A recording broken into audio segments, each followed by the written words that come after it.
Hello, everybody, and welcome to the Newscast. This is for January 10th, 2016 through January 16th, 2016. I'm Ryan Shepard, and with me I've got Drew and Cy. How's everyone doing? Doing all right tonight, Ryan. How are you doing? Not too bad. We've got a busy week ahead of us. Well, behind us now. First up, let's go through some quick stories here. We've got DC Universe Online, and that's getting an Xbox One port in the spring. And the PS4 version and the PC version are going to have cross-play support on January 25th. So that basically means that the PS4 and the PC version players can play together, which is pretty cool. Yeah. Not a lot of games do cross-platform. Although it seems to be a growing trend. Yeah. Like, what else is? Well, I mean, the whole Microsoft thing with the Windows 10 crossover.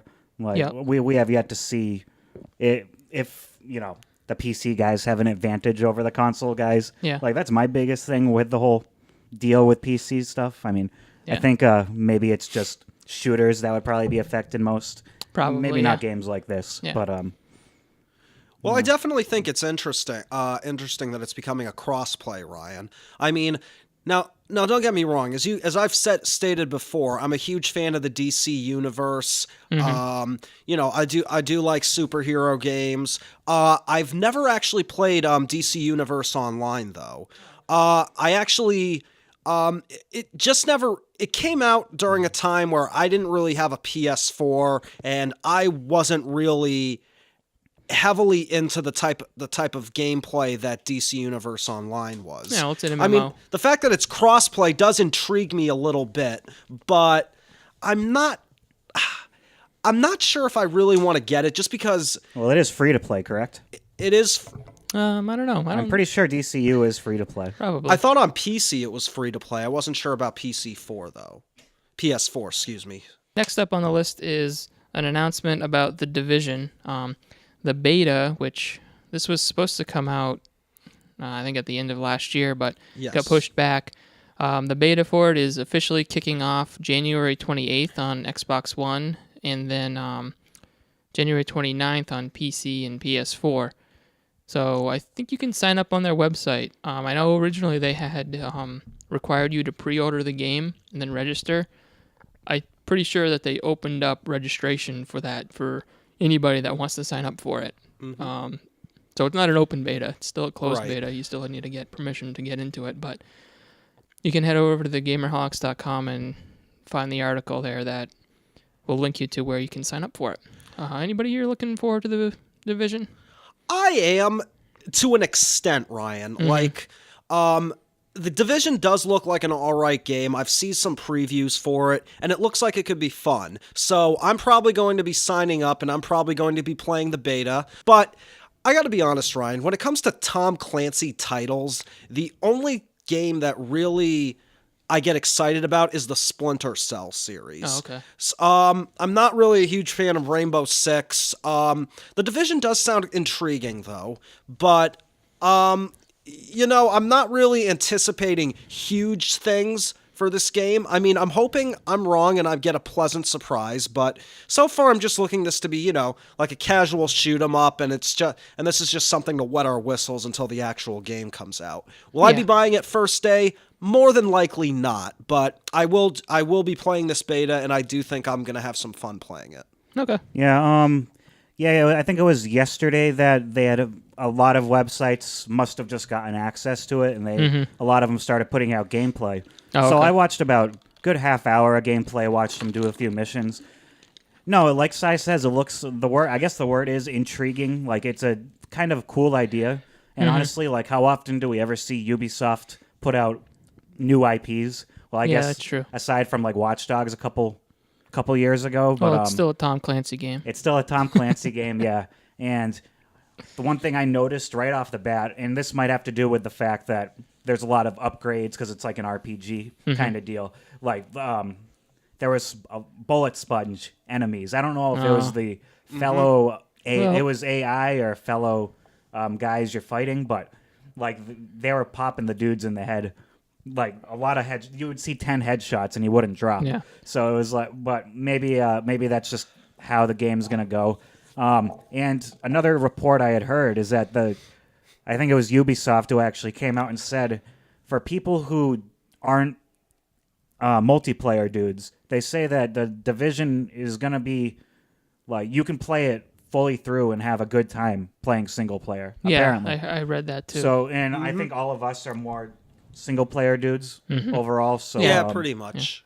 Well, if that's the case and it actually turns out to have a good story, who knows? Yeah, And the open world, it looks interesting. They mentioned that the characters, I don't know if they specifically mentioned this or this was just speculation, but the enemies are probably going to scale depending on how many people you have. Yeah. And this is the format of this game seems very similar to Destiny. Destiny, yes. Yeah, and that you can, get a fire team, go into, I believe I think they call them darkness zones, and get loot and stuff like that. So that's where the bullet sponge thing comes in. Where, if these bosses just fell in one hit. Yeah, but they weren't bosses. They were just like normal enemies that you would shoot down.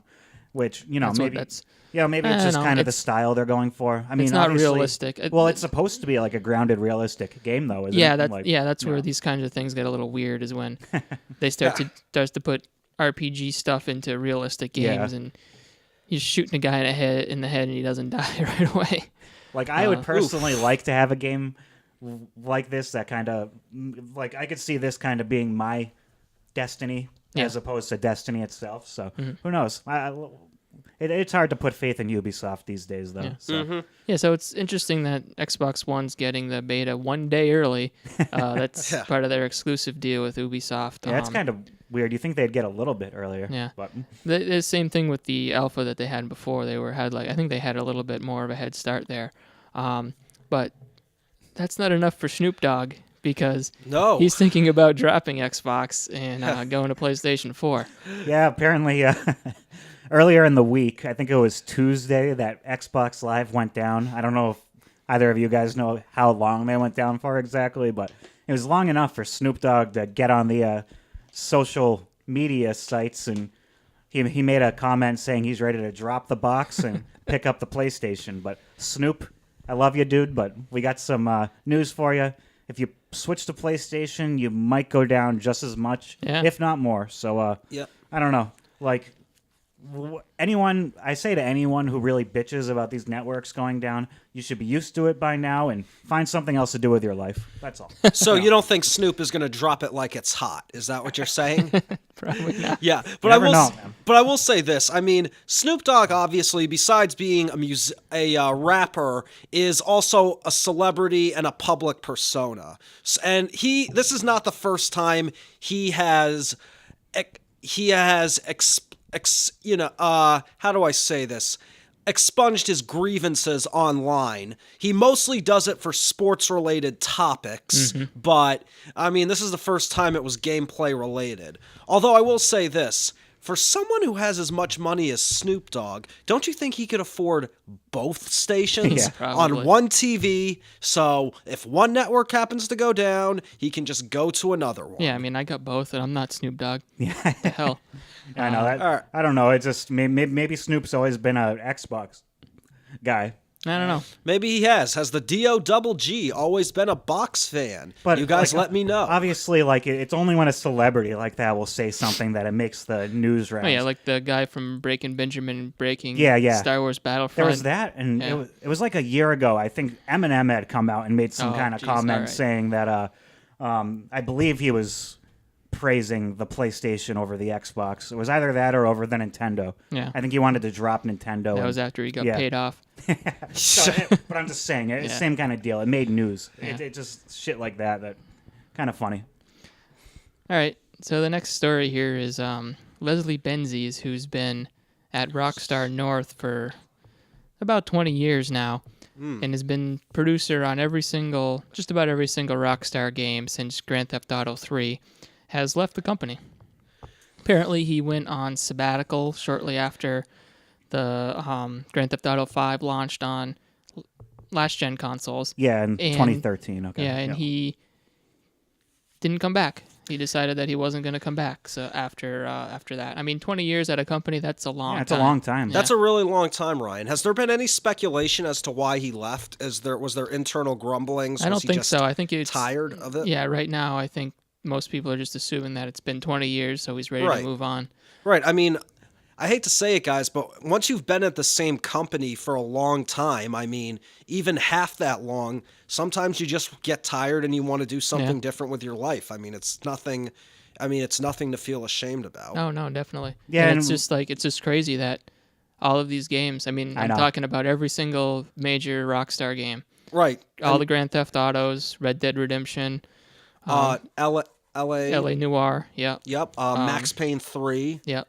All of them he was producer of. Yeah, so like if I don't see it like affecting Rockstar all that much. I'm sure he has a suitable replacement. I mean, but and Dan Houser's not. It's not like Dan Houser's leaving or anything like that. But sometimes all it takes is like a producer, and you're. Well, I don't know. Yeah, but here's the thing that I was starting thinking about, and it's gonna play out this year, and that's if Rockstar announces a game.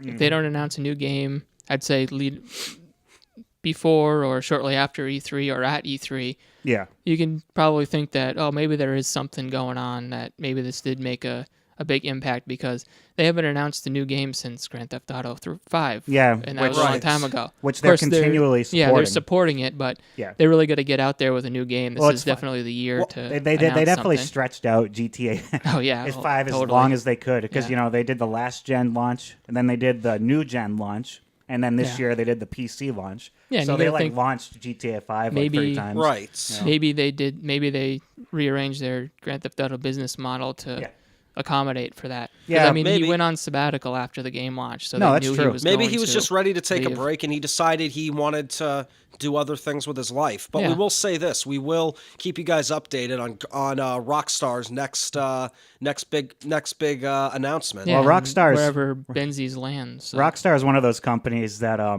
they're very secretive. You don't usually get a lot of like big news from them. So even hearing about this, I was kind of surprised. Right, and just to keep you guys noticed, yes, we have heard the rumors about GTA 6, but I think we should leave those alone for right now until it's actually confirmed. No, I mean, there's going to be Me and GTA Ryan are on the Red Dead 2 train side, so Yeah. don't be Well, mentioning that GTA hey, 6 I'm still BS. on the Red Dead 2 train as well. I want a sequel just as bad as you guys, trust me. All right, so we'll let you know when Leslie joins Kojima Productions. Oh God. Oh, Jesus. All right, Stop. so this next thing that happened is Oh man. League of Legends announced that they're adding a new character called Jin the Virtuoso. And next we have... This is all you, Ryan. I have no clue what Me? this is No, about. no. Oh. Yeah, I mean, they got a new character, so good for Yeah, them. but is Jin, is there anything special about him? Or? No Is idea. there anything special about League of Legends? Oh my No God. idea. I probably shouldn't have said There's that. an article on thegamerholics.com. You can check out the trailer and everything like that. We'll take a look. We'll maybe. link you to that. We'll link it up to you, sir. Here's a little bit of a rumor going around, and I feel like this comes up every 6 months or something like that. But Left 4 Dead 3 may be in development at Valve, and it may be scheduled to release in 2017. Rumor has it that Valve will be developing it completely in-house instead of Turtle Rock, which developed Left 4 Dead 1 and 2. Turtle Rock is, of course, knee-deep in Evolve, which is their game that they released They should have earlier just this stuck. year. They should have just stuck probably. with Yeah, Left 4 did Dead. they? Probably. Yeah, they probably should have. I mean, they had a hit on their hands with Left 4 Dead. Yeah, and it's rumored Left 4 Dead 3 is rumored to be coming out on PC, PS4, and Xbox One. So maybe this will be the first Valve game that has a 3 in it. Nice. All right, so the next thing coming up is ESPN wants to be the ESPN of esports. The worldwide network of eSports. Right in the face of Bobby Kotick saying that he wants Activision to be the ESPN of esports after they purchased MLG. ESPN comes out and says that, we're going to be the ESPN of esports. Huh. So they announced that they're going to have an internal division responsible for covering esports. And this comes after they had their little experiment last year with Heroes of the Storm, broadcasting that on ESPN 3. So yeah, I mean, we'll see how that turns out. I guess they have a spot on their website for it. I don't know how into it they're getting, if they're going to have like a regular show. Yeah, is it just going to be on the website, or is it they're actually going to be broadcasting all of this stuff? Who knows? Hmm. It's pretty early on, but they do have an internal division dedicated for it. That's as much as they've said. If ESPN says they have an internal division dedicated to it, I would take it very seriously, because ESPN is somebody who, even though, yes, they can produce about 1 million projects, mostly, obviously all sports related, it shows also how powerful they are and how dedicated they want to make hits. I mean, they have a dozen publication. They have many publication sites. I mean, they started up their own website called Grantland before they were shutting down productions based off one reporter or commentator who has since left the company. So again, let's see where this goes. But they have the ability to do something really special here. Yeah, I mean, if nothing else, it puts gaming more in the mainstream eye. It does. So definitely. I mean, obviously, gaming is more mainstream now than it's ever been. I mean, I think we can all agree with that. Yeah. But I mean, this just gives it more spotlight. Hopefully, it doesn't get watered down. All right. So wrapping up, we've got story of the show. Story of the show. Bearing the lead here a little bit, but 20 minutes in, Hitman is going to be a completely episodic experience. So this came after a bunch of PlayStation 4 pre-orders were canceled. Digital pre-orders were canceled, stating that the content had changed significantly. So the pre-orders were no longer valid. A couple days later, Square Enix comes out and says, hey, guess what? All of these weird questions that you had about Hitman, how it was going to come out, if it was going to be all DLC, or if it was going to be a full experience when you first pay for it, not anymore. It's episodic. So on March 10th, I believe it's going to be. Wish I had written that down. I believe it's March 10th. They're going to launch a $15 episode 1, basically, which is going to have a prologue mission and a mission taking place in Paris. So basically a training mission.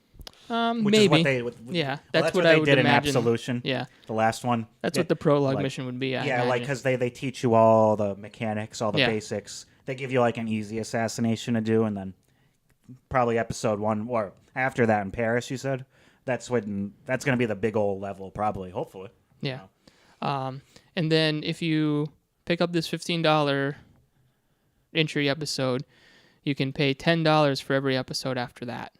They've announced that there's going to be one in, I believe, Italy, and then there's going to be another one in, I don't remember what it was. It was like Thailand or something like that. I don't even Malaysia, know. something. So he's going to be all over the map. Yeah, they do that all the time. I know that. Yeah. But, of course, the question is, these are going to be $10 for a mission. See, that's the thing. Is it going to be? Is it going to be $10 per assassin? Because if it goes only up to $60, then that would be what, like 6 missions? That wouldn't really make too much sense. Yeah, that's the thing. I don't know. They've announced that there's going to be at least 4 additional missions after the original $15 episode. So unless like one mission means like a few kills. You can buy it up front for $60. Yay. The whole thing, and that includes everything that's going to come out this year. They suggested that after these first 4 that they've mentioned, there's going to be more, but they haven't said what it will be. Now, let's say you buy this gets even better. So let's say you buy the $15 first episode, and then you decide that you don't want to pay $10 for each additional episode. You can pay an additional $50 to buy what you would have originally gotten if you had just spent the $60 in the first place. So for $65, you can get the whole experience. But that's all over the place, man. Yeah, it's very confusing. And I don't know.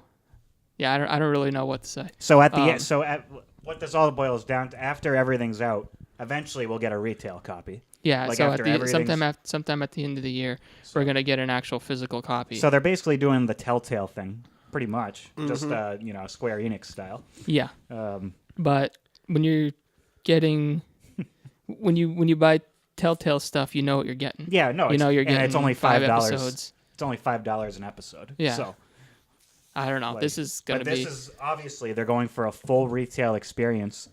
I mean, Resident Evil Revelations 2. Did that even come out to 60 completely, or was that like lower? I think it was. I don't know if that. I think that ended up being less than 60. Yeah. So. And they may have released like a definitive edition for like $60, which had maybe 30, bonus 40. stuff in it or something like that. But I think if you bought each mission individually, it was like 3. Yeah, it was pretty cheap. It was like 3 missions, right? Yeah. 3 chapters. And each one was like $10, I think. So. Mm-hmm. Obviously, the way they're going to be able to get away with this is that you're really not paying any more than a full retail game. Yeah. But still, it's breaking things up into parts, which is unlike what Hitman has always been about. So. Yeah, and I wonder how people are going to review this. Yeah. Like. Oh, they're probably going to review it by the episode, I would imagine. Like. Yeah. They could do that. I would say they'd review it by the episode, and then they'd review it as a whole game, similar to what Life is Strange did. Yeah, I mean. Yeah, I guess so. But then, they're still charging $60 at the end of the year for stuff that's like almost gonna be like over 6 months old.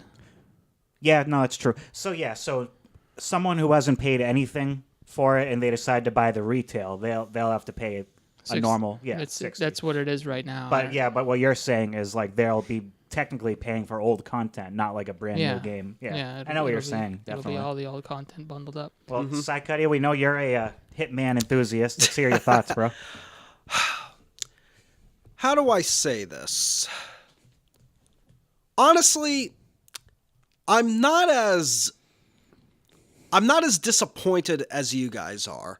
Maybe that's because I like Telltale games, I like episodic games, and I like Hitman. Dude, I love episodic games too. It comes more down to the price than anything. It's not really. I mean, the price does sound it does sound a little bit expensive. But the thing is, I don't think, because the Hitman games are often a very high quality, if they come back with the same level of quality that they have in the previous games, I wouldn't mind paying for it. I may even pay the full price up front. No, that's what I mean. If they come out with this prologue and Mission 1 and they're amazing, then all of us might be singing a different tune. Right. You never know. Right. But. And I have a lot of faith in the Hitman series. I always have. And to be honest, I think there's going to be more than just downloading the episode. Oh, you're on a mission to assassinate this person. You kill them. Mission's over. Yeah, I think there's going to be more. There's going to be more than that. There's going to be a story attached to it. Well, yeah. So again, and I don't necessarily. I think we're just all assuming that the fact it's going to be just 6 missions for $60. I was but guessing, you can only go based on what they're saying. We're just going based on what we're saying. Yes, what they're saying. Yes. Past Hitman games, one mission would usually equal one assassination. Agreed. So we're going by past and what they're saying now. Yeah. Right. But obviously they've got to do something different. Honestly, I'm taking the more wait and see approach because I am going to purchase this game. I'm probably going to purchase the whole 60. I bought the last few Hitman games, so you guys will definitely be hearing my review once we do this on the Mega Gamecast. I'm probably going to check it out too, just as more of a I think curiosity. Thing. Yeah, like curiosity. Because I'm very curious. Hey, curiosity doesn't always kill the cat. Yeah. Unless, of course, you're against 47. No, I think it's you're always dead. Like maybe they might end up putting out really big levels that you have to do a whole bunch of stuff to get to your target. You never know. They oftentimes do. And I just wonder what the story will be. Like how they'll, breaking this up into all these parts, how will they tell a cohesive story? Like, say, reviews come out and the second part isn't that great, so people don't buy it. But there's story stuff in there. How will they bridge that? Well, that's the thing. I guess they probably want to make the story at least appealing, intriguing, if they want people to keep on paying. I know Hitman generally gets by with gameplay and the assassination, the options you get. But more so, the storylines are actually pretty absorbing. At least to me, they are. I can't wait for sneaking up behind the first assassination. You get the piano wire just over their head. Huh. $10 to see the assassination. There you go. All right. Well, that's going to wrap up this this edition of the Gamerholics Newscast. We'll be back next week with... I mean, we had a good week this week, so maybe there'll be just as much next week. You never know. Maybe Snoop Dogg will have his PS4 by then. Maybe Snoop Dogg will be complaining about his Wii U or something like that. Who knows? Or his weed. Yeah, probably. Yeah. His weed. So we'll be here to tell you that if he does. All right. All right. Well, good as always, boys. I'll see you guys next week. Take it easy, people.